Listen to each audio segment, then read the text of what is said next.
Alam mo ba kung bakit lumindol ng malakas sa Thailand at Myanmar kamakailan lang? Mayroon kasing malaking bitak sa ilalim ng lupa na tinatawag na Sagaing Faults. Ito yung parang malaking crack at makikita dito ang nagkikiskisan na dalawang higanting tipak ng lupa. Yun ang Indian Plate at Eurasian Plate. Nagkatulakan ng malakas ang dalawang ito kaya lumindol. At sobrang lakas nga na umabot pa sa 7.7 magnitude. Mababaw lang din ang lalim nito na nasa around 10 kilometers lamang. Kaya mas naramdaman ito ng mga tao. Ang epicenter o yung pinanggagalingan ng lindol ay malapit sa Mandalay, Myanmar.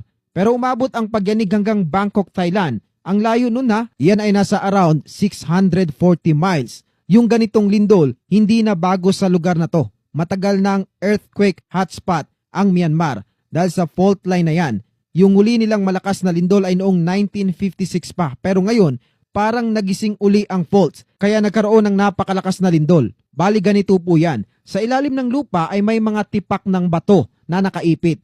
Kapag masyado nang malakas ang puwersa sa pagkikiskisa nila, bibigay yung isa. Kaya yun, nagkaroon ng lindol. Parang goma na hinila mo ng sobra. Kapag bumigay, bigla kang tatalsik.